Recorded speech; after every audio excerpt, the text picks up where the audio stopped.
flag flown high from the castle of my heart, for the King is in residence there. Flying high in the sky, let the whole world know, let the whole world know, let the whole world know.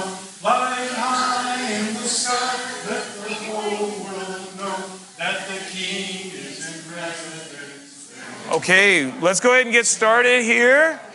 We're going to go ahead and turn in our Bibles to 1 Kings chapter 5. 1 Kings chapter 5 is where we'll be starting. We're going to be looking at a message entitled The Temple and the Mission of God. So, last week we started the book of 1 Kings, and I will be talking about the book of Kings and 1 Kings like kind of all together. And here's the reason. Thank you, by the way. Did you just shush everyone? Thank you. I really appreciate that. Sheesh. Y'all are so loud. No, I'm just kidding. Don't worry about it. You're just happy to see each other, right? Yeah, see? That's all right. That's understandable. So last week we began a message, or a series rather, through the book of Kings. And again, like I said, I'll be calling it First Kings and then Kings kind of interchangeably because it's supposed to be just one book. The only reason why it's divided into two is because the scroll on which it was written couldn't handle all the words of both books. So they split it, and they split it kind of arbitrarily. So Kings is really just one story, right? It's one story, and if we look at it just like kind of from the most human perspective, it's the story of the succession of kings. It's called a monarchical succession, which is a very common genre of literature around the time of the ancient Near East. But if we look at it spiritually and theologically, which we should to every book of the Bible, what it does show us and the contribution it makes for us is that we need a better king.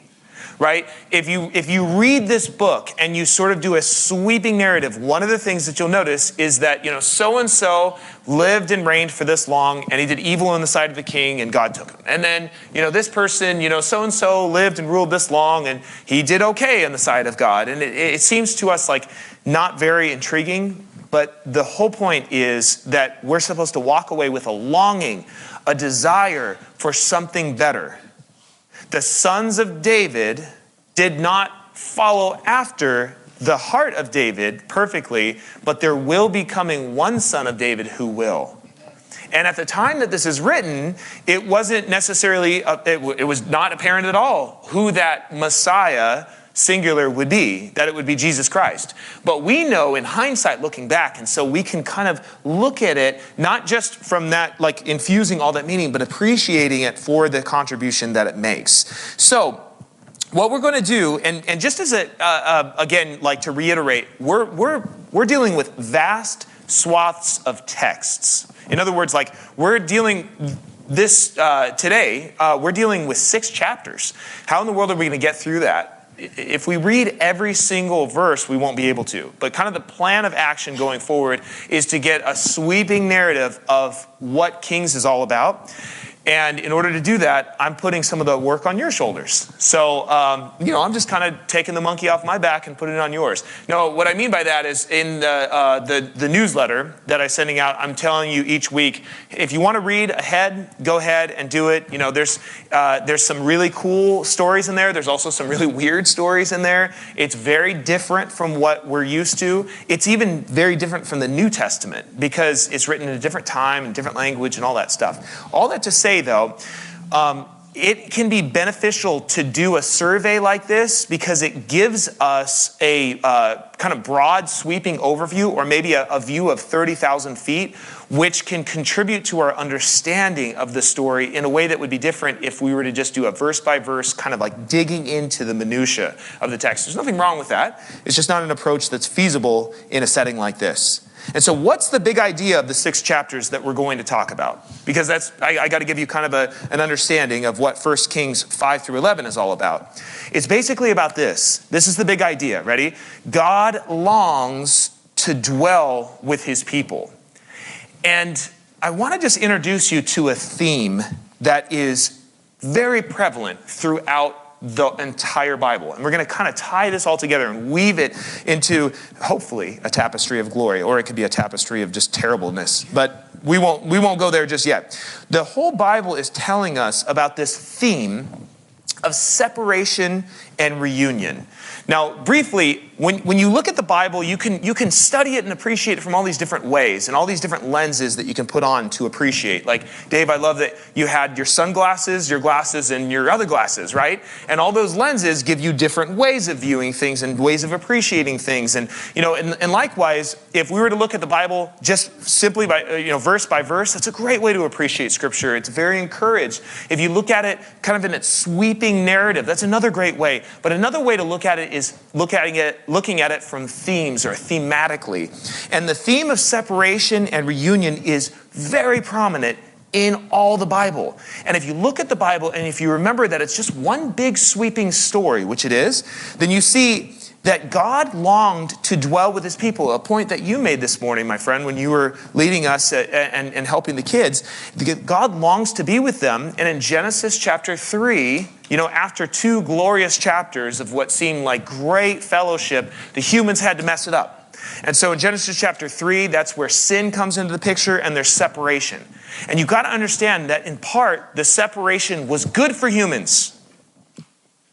I don't know if you've ever thought about it like this, but a lot of theologians make the assertion that if God wouldn't have kicked Adam and Eve out of the garden, then it would have been possible for them to continue on eternally in their sin. Now, you don't have to buy that thesis, but there's some merit to it because they could have eaten from the tree of life, even though they had already eaten from the tree of the knowledge of good and evil. So when God kicks them out, in some sense, there's a little bit of relief because they can't live perpetually in that sin. There will be one day where they're not living in this body of evil. There will be one day when God will redeem everything, and there will be one day when they're resurrected. Does that make sense? And so that's a little bit weak. That's okay, though. But then there's separation, and then there's reunion. Now, I'm talking about like the first book of the Bible and the last book of the Bible, right? But there's this theme all through Scripture that we see constantly. And the reunion that we're going to look at in Revelation chapter 21, kind of near the end of our study, is where God, he brings the temple down and Jerusalem descends. And there's this great message in Revelation 21:3 that God will dwell among his people and they will be his God and they, the believers, will be his people. And it's just this wonderful thing. And it says, behold, the dwelling place of God is among men. What a beautiful theme, right? That there's separation and there's reunion. And to kind of like make it personal, I remember when Sarah and I were dating, I was attending a Bible college. And it was actually a really terrible experience. It was awful. It was nothing like seminary. Seminary was really good. I enjoyed it a lot. But I remember I was down in Temecula and I had fallen head over heels for this beautiful woman. And all I wanted to do was be with her. And so when I wasn't in class and she wasn't working, we were texting. And, we were texting on phones that didn't have screens that like were very big. And anyone remember the T9 predictive text that like you'd have to like hit like a button 3 times to get one letter that you wanted?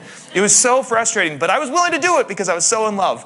And then, this was before Verizon or, whatever company that you had, AT&T, gave you unlimited minutes. So I charged up a crazy phone bill calling her because I just longed to be with her. I was thinking all the time about her. And, we still do this, even constantly. I had Battle Assembly on Friday and Saturday this week, and I'm really glad I was able to make it today. But it was like, as soon as I was there, I was thinking about, I can't wait to be back with her. I can't wait to be with our kids. But one of the things that I appreciate is that even though there is this separation, there's this beautiful reunion each time. And I don't care what people think. We're that couple that like, hey, I love you. Like not like a gross display of affection, but it's like, I'm not like the kind of person who's like, oh, it's okay. I'm going to go without a hug, or let's do a fist bump. It's like, no, I want to embrace. I want to hug. I love the feeling of reunion. It's beautiful. And so all through my life, that's been something that's prominent. But one of the things that God wanted to do in the story of redemption is even though there was separation, Even though Adam and Eve had sinned in Genesis chapter 3, and God had, by necessity, had to separate himself from a sinful people, he still longed, nevertheless, to give some kind of dwelling with his people, even if it was mediated in a certain way. And the text today talks about that way in which it was mediated, and that's the temple. So we're going to talk about the temple today. Very excited for that. Now the temple, it does three things, right? The temple of God is different than the tabernacle, which is written about in the Torah. That is the first 5 books of in Exodus, Leviticus, Numbers, and Deuteronomy.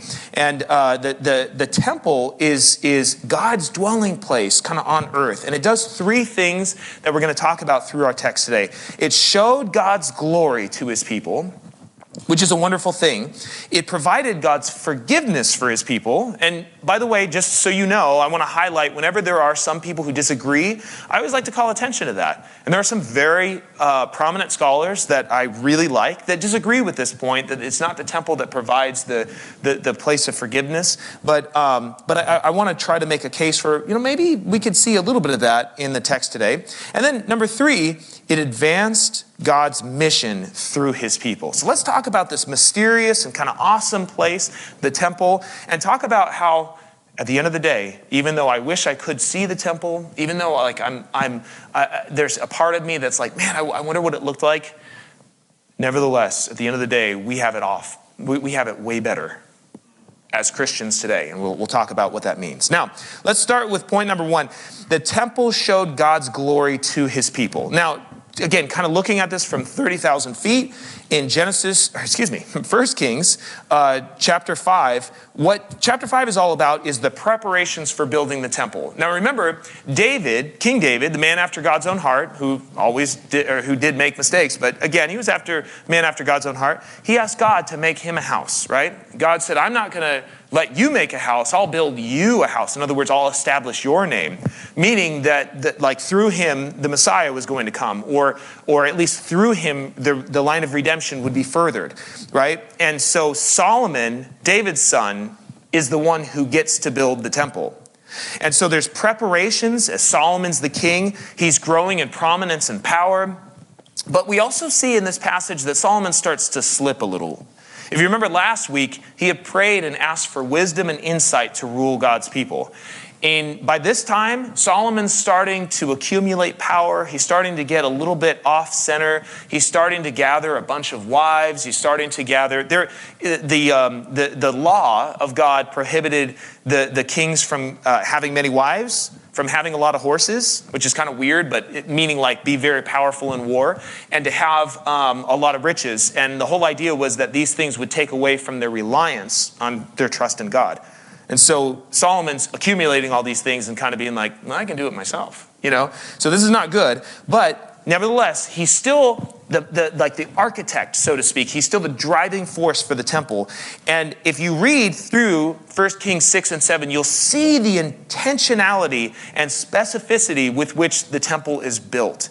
It's not haphazard like, hey, let's put an arch right there. Wouldn't that look cool? Or maybe a little bit of flourish right there. Yeah, that'll look nice. No, everything's built according to plan with very specific and intentional instructions. And I think about that for New Testament Christians, or for us today. A lot of times, I think we can benefit from reading seemingly boring portions of Scripture like this. Because I get it. It might not jump out at you as the most exciting. But why are temple measurements and all of these things about the building of the temple important? Because God takes this seriously. On the outside, it was designed to be imposing. You weren't looking at it being like, that looks like an ordinary building. You were looking at it going, I think I should probably take off my shoes because the ground on which I'm going to stand is holy. Does that make sense? So there's something that should be utterly otherworldly and different about the temple. And whenever, this is a general rule. Please, everyone look at me. I know some of you are already snoozing. But as a general rule, if you're reading the Old Testament and you come to a passage where it just sort of, the narrative comes to a screeching halt, and all of a sudden you get to a little bit of what feels like a boring part, understand that the author didn't have copious amounts of paper on which he was writing. They didn't have paper back then, of course. They had papyri, and they had like other implements and vellum, which they would write on. Why would he take up that much space? Because he wants you to stop. And he wants you to halt. And he wants you to appreciate that something's different, that God is doing something. And so you got to understand this is an astonishing thing, that God might dwell among his people. And he doesn't want to do so in a place that's ordinary. He wants to do so in a place that calls your attention to the fact that, hey, God's here.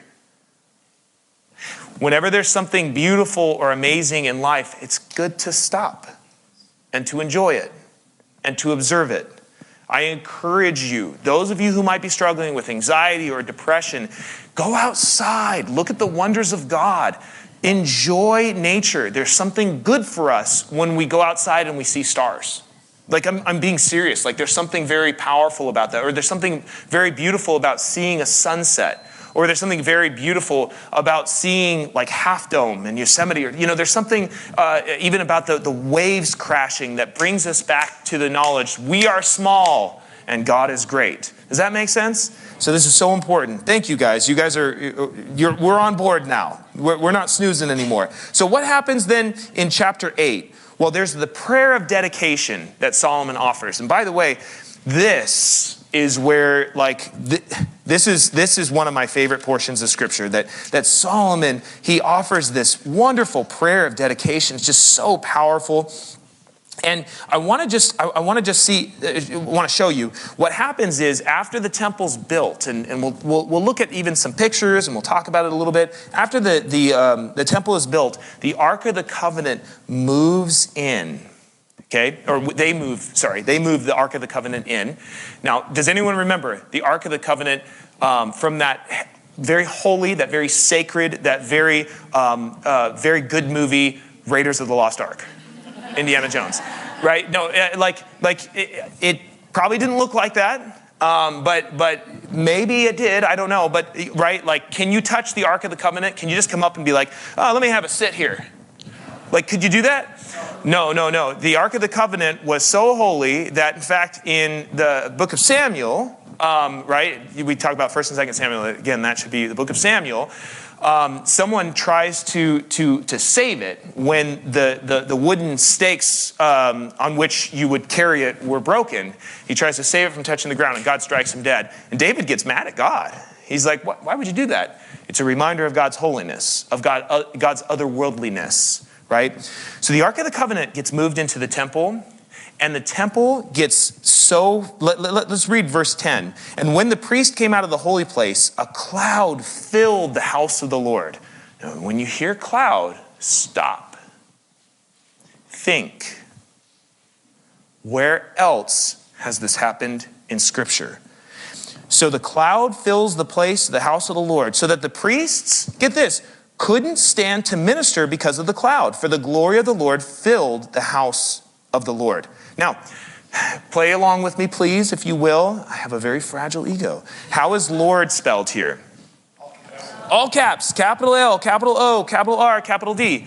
Each time you see that, stop. Because it's the covenant name of God. The God that said, I'm the God of Abraham, of Isaac, and of Jacob. He is the God who made promises early on that he would redeem his people, who reaffirmed that to Noah, who reaffirmed that to Abram, later Abraham, who reaffirmed that to Moses, who reaffirmed that to David, who reaffirmed it to Solomon. And now that God's like, you're going to build me a house and I'm going to dwell there. So a cloud fills the temple. Is that a good thing or a bad thing? Let's wrestle with this. Is it a good thing or a bad thing that the cloud fills the temple? It's a good thing, right? So why can't the priests work? Verse 11 says the priests couldn't even do their job. Why couldn't the priests work? Anytime you are in the presence of God, you're not like, hey, God, how we doing? Right? You don't you don't do one of those. You fall on your face. Now, I want to give you some other instances of when a cloud is used, not only in the Old Testament, but in the New Testament, okay? Let's start in the Old Testament. In the book of Exodus, in chapter 13, and we can go even earlier. We can go to Genesis 15, but, just for the purpose of kind of keeping the temple and tabernacle theme, right? In Exodus 13, there's the cloud that leads the Israelites from Egypt into at least like where they sojourned for 40 years. In Exodus 19, there's a cloud that comes down in Mount Sinai when God speaks to Moses. Remember what the people of Israel did during that time? They said, "Oh, Aaron, make us a golden calf." Moses is up there, he's probably going to die. We don't want to go up there. We're not even going to touch the mountain because it's shaking. They're terrified. And their only response is to make an image of God that they think is tameable and approachable. Because God is scary when he manifests his glory. Exodus 40, into the tabernacle, the glory of God goes. And then, of course, in Ezekiel, and this is the part that I alluded to last week, the God's presence leaves the temple when the people are so evil and he's done with them. It leaves the temple and just goes. So those are just some instances of the cloud of God's glory, right? So how are what's another way that God is manifested, at least to his people, leading them, guiding them? It's a cloud by day and a what by night? Pillar of fire, right? So when clouds and fire interact, it's scary. It's scary. So enough said there. What about in the New Testament? And I love this passage. Gentle Jesus, meek and mild, right? He's very approachable. Well, during his transfiguration, we don't have time to read it, but in Matthew 17 and Mark 9 and in Luke 9, all the synoptic gospels that talk about Jesus' transfiguration, every time this happens, and this happens frequently through Scripture, when Jesus is transfigured, the disciples, the three who go up with them, Peter, James, and John, they fall asleep. And then when they wake up, they're terrified because they're like, I'm not supposed to be here. Because what is God's glory? It's otherworldly. It's not something that we're familiar with, right? And then one of my favorite instances, and this isn't one of the cloud, but it's like when Jesus rebukes the wind, when his disciples are in the boat, the disciples aren't like, whoa, phew, Jesus, thank you for saving us. We thought we were going to capsize and drown. If you remember, their response is fear. Because Jesus has just demonstrated supremacy over nature. In other words, this is God. So whenever you're in the presence of God, you're not like, oh, hey, God's my co-pilot. Right on, let's do life. You're on your face. Whenever, in the New Testament, in the book of Revelation, the living elders are constantly falling on their face because God's glory is manifested. So, I already asked, why can't the priests do their job? Because God's glory is there, and it's really scary. So what is God's glory? Let's talk about this just for a second, right? This is a very important theme. God's glory, and this is according to like a theological dictionary, God's glory is the manifestation of his infinite worth. I thought that was a really good definition. And then to make it more kind of colloquial, right? God's glory is when he goes public with his holiness. Isn't that cool? It's sort of like, I don't know if you've ever been around like an amazing, explosive athlete or something like that, or someone who's really good at their craft, and they might be holding back, and then all of a sudden they put on display what they can do, and you're in the presence of it. It's like, it's mind-blowing. It's like, wow, you have the capability to do that? Like, whoa, that's amazing. How much more so with God when he goes public with his holiness and he shows. And by the way, holiness, another way that it can be defined is weightiness.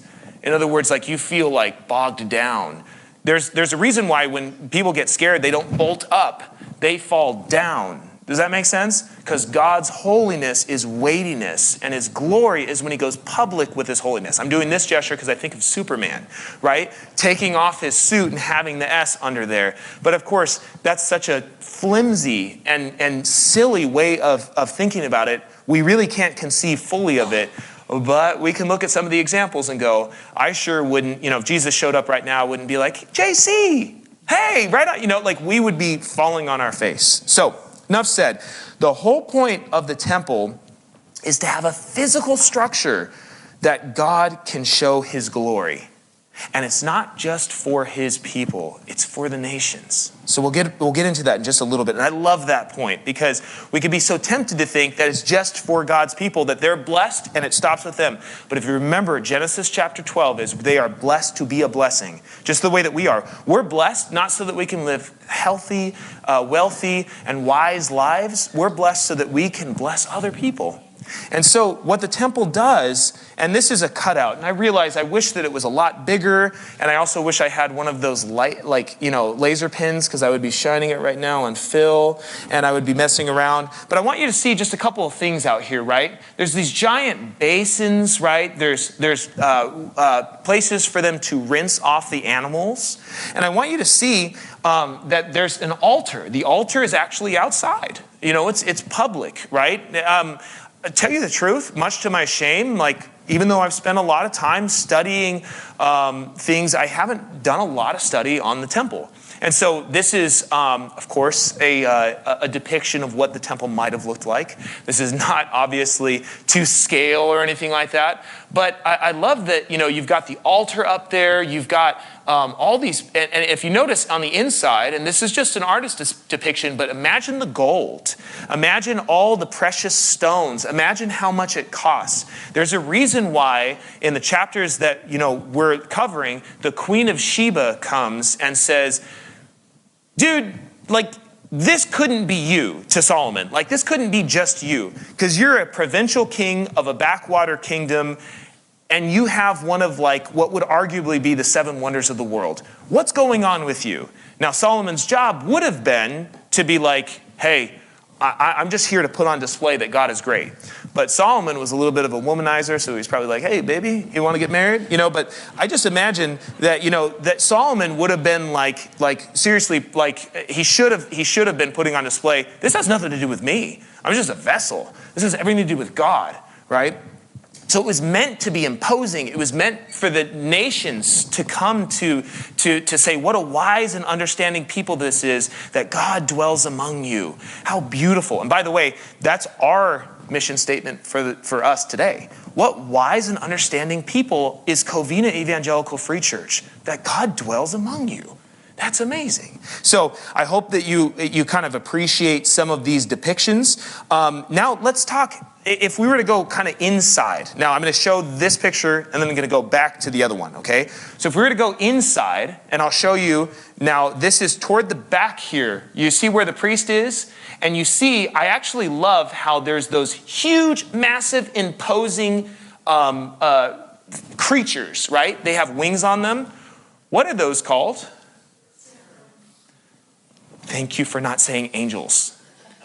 I did a lot of work trying to encourage you all to think about divine and heavenly creatures. To say divine doesn't mean that they're pre-existent. Only God is pre-existent. But divine and heavenly creatures, we call them all angels. That ain't an angel. In the Bible, angels are not described having wings, except if you watch CBS's series Touched by an Angel, which is not biblical, by the way. But angels are messengers. They're fearsome. Don't mess with them, but they're messengers. Cherubim and seraphim, which is the plural of cherub and seraph, those are guardians of God's holiness.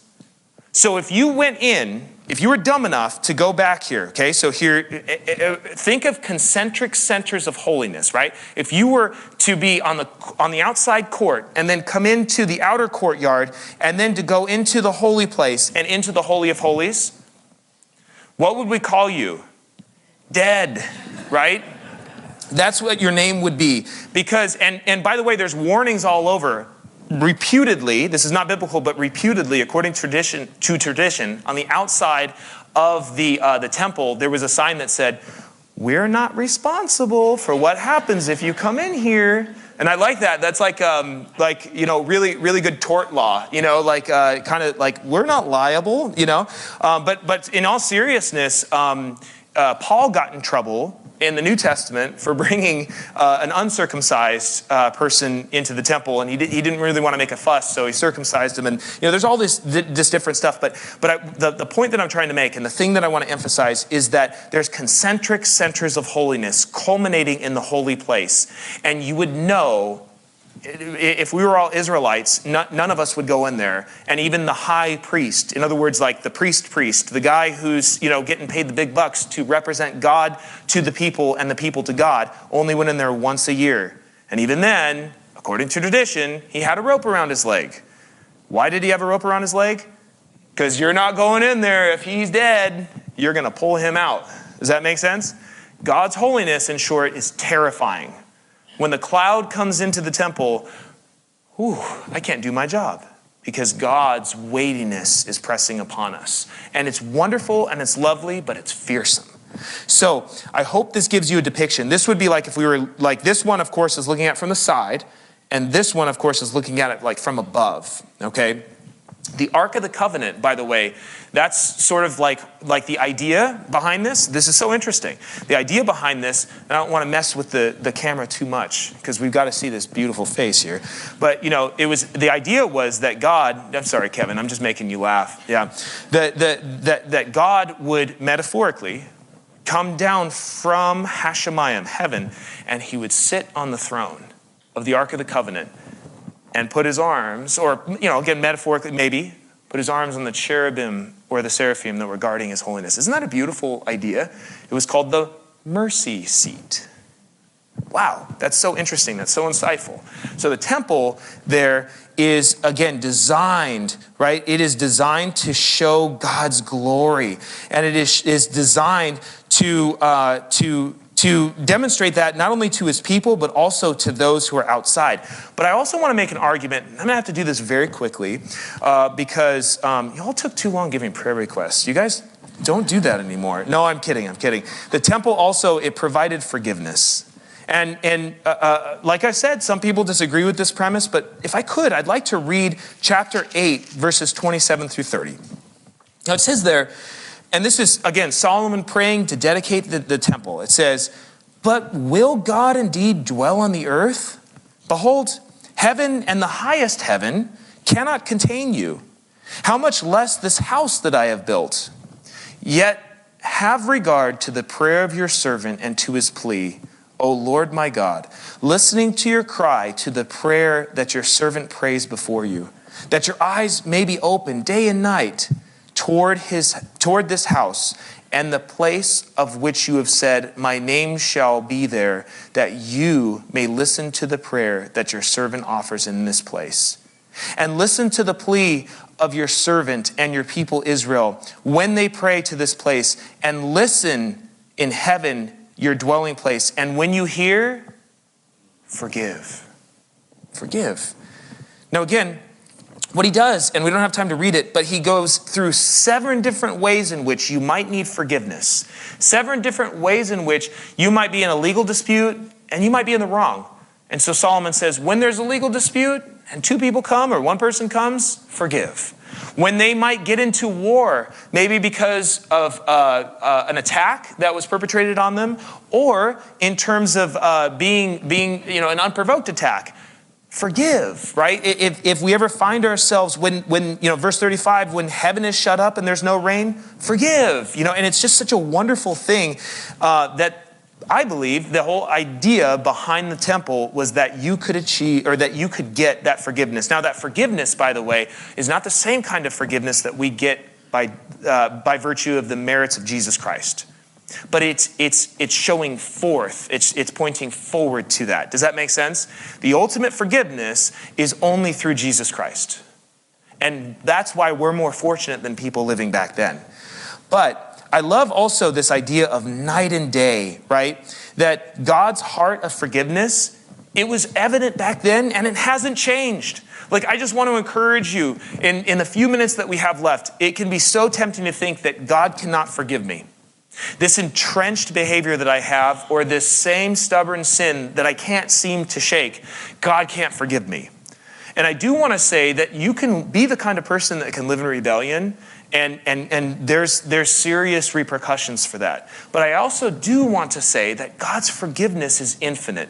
And I just read to my soldiers Matthew chapter 18, and I talked about, Peter, he seems kind of magnanimous. He says, Lord, how often should I forgive my brother when he sins against me? 7 times? In other words, he takes the Jewish number 3, which was the custom. You forgive, they wrong you. You forgive, they wrong you. They do it again, and you say, forget it, right? Well, he takes that, he doubles it, and adds 1 because there's the Jewish significance to the number 7. Jesus says, though, I tell you, not 7, but 70 times 7. Or some people believe that Jesus is saying 70 to the 7th power, or expressing something like, not that he's using exponents, but that he's expressing the point that it's a much larger number than we think. And he talks about the infinite forgiveness of God. That's the point. The temple points forward to God's infinite forgiveness. And that day and night there are sacrifices being made to demonstrate that we are a sinful people. And that if we are going to live in the midst of a sinless God, then we need that forgiveness. But God's heart has not changed. Finally, brothers and sisters, I also want to talk about the temple and God's mission. The temple points forward, right? And really, I should say the point of the temple is to show that this is the place in which God dwells. And so let's read just verse 59 through 60. It says there in chapter 8, let these words of mine with which I have pleaded before the Lord be near to the Lord our God day and night. And may he maintain the cause of his servant and the cause of his people Israel, and as each day requires, that all the peoples of this earth may know that the Lord is God. There is no other. In other words, I shouldn't say the whole point, but one of the big points of the temple is to show that God's heart of forgiveness and love and redemption is not just for Israel. You got to understand how paradigm shifting this was. Paradigm shattering this was. It was thought in all the societies around Israel, in the ancient Near East, in Mesopotamia, in Egypt, in all of these other places, it was thought that the localized gods served, that the people served those gods because only those gods cared about those people. Does that make sense?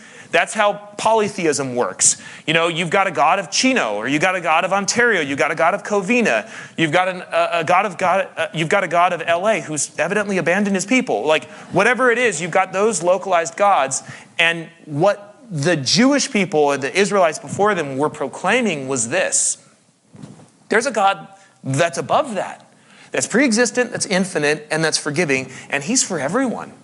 And it's a free offer of salvation. They wouldn't have put it that way, but it's a free offer of salvation, an extension of salvation, so that you can be brought into this people of redemption. And I love that idea. See, salvation for the nation is not a New Testament concept. From the very beginning, God chose Abram, later to be renamed Abraham, for the people, like for the nations, for all the world. And we've got to remember that. And Solomon's prayer reinforces that. And so we are blessed to be a blessing. So this is one of the things that we try to do as a very small church that doesn't have this gigantic impact the way that some of these other big surrounding churches will be, and God bless them. But one of the things that we try to do is we try to say, just like God said to Moses, what's in your hand? He said, a staff. I can't do much with that. And he cast it down, and through God's power, it turned into a snake. In other words, God was demonstrating that the same power that the Egyptian magicians had by virtue of their pagan practices, God could give in spades to his people that just have open hands or are willing to take what's in their hand to serve him. We are striving as a church community to be that blessing to the nations. That is why we take time to say, how can we partner with Foster All? Like, is the point to get toys just to pat ourselves on the back and be like, yeah, we're just here to help foster kids, so that we can feel good about ourselves? That's not the point. The point is so that we can be a blessing to a community. We are blessed for a purpose. And so the take-home truth, brothers and sisters, I want to remind you of the theme that I started with: separation and reunion. See, in this passage, we see a reunion of sorts, but it's not the fullness, it's not the culmination, it's not the climax of the reunion that happens when Jesus comes. And it's also not the culmination or the climax of what's going to happen when Jesus returns. And so in Revelation 21:5, and let's end with this, right? Because ultimately we know, maybe we don't. Let me put it like this. Did Solomon say, Lord, thank you for this temple, I will serve faithfully all the rest of my days? Nope. He had a few thousand concubines and wives, and they all, he got all messed up. Did Israel, with all the blessings that God gave them, faithfully proclaim the message of redemption to the nations? Nope, they became part and parcel of the darkness instead of speaking to it. And so God had to come up with a plan, ultimately, that involved Jesus and his sacrifice, which of course will culminate in our redemption. But the story doesn't end there. Because as Jesus is ascending into heaven, he promises to return and bring all things to right. So one of my favorite chapters of the entire Bible, and we'll close with this, is Revelation 21:5. And it goes like this. And he who was seated on the throne said, behold, I'm making all things new. Think of this beautiful image, especially on the heels of us talking about the construction of the temple and the intentionality with which God wanted it to be created. He says, write this down, for these words are trustworthy and true. And he said to me, it is done. I am the Alpha and the Omega, the beginning and the end. To the thirsty, I will give to the spring. I will give from the spring of water of life without payment. And I love, if we go up to even verse 1, I saw the new heaven and the new earth, and the old heaven and the old earth had passed away. And I saw the holy city, Jerusalem, coming down from heaven from God, prepared as a bride adorned for her husband. And I heard a loud voice from the throne saying, behold, the dwelling place of God is with man, and he will dwell with them, and they will be his people, and God himself will be their God. And he will wipe every tear from their eyes, and death will be no more. And neither shall there be any mourning nor crying, nor pain any more, for the former things have passed away. And so there's the ultimate reunion that we look forward to. We might be experiencing a little bit of separation right now. The same way that when I was gone from Sarah for all those months, and even with trainings, when I have to leave sometimes for a few weeks, it's great to talk on the phone. I love me some FaceTime. I enjoy texts, but when I'm home, I don't want to look at a screen. I want to be with her. I want her in my arms. And there will be one day when Jesus says, come here. You don't have to talk to me through, this other way. You don't have to. I'm going to be with you. I will be with you, and you can feel me. You can be with me. And that's what we look forward to. And I hope that gives you great hope. So brothers and sisters, I've gone almost 2:11. So we're going to close. We're going to close just with a word of prayer. And some of you are saying amen and amen that it's done. God bless you. God bless you. So if you would you stand? I'm going to read a benediction over you. And it's fitting, it is my favorite benediction to read, but it's fitting that I read the one from Numbers chapter 6, because that is what God had given Moses to tell Aaron the priest to give as the people were leaving the tabernacle and later the temple. And so receive this benediction, brothers and sisters, as we close our service today. The Lord spoke to Moses saying, tell Aaron and his sons, thus you shall say to bless the people of Israel, the Lord bless you and keep you. The Lord make his face to shine upon you and be gracious to you. And the Lord lift up his countenance upon you and give you peace. And so go in grace and peace, brothers and sisters. God bless you. And I hope you have a great rest of your Sunday.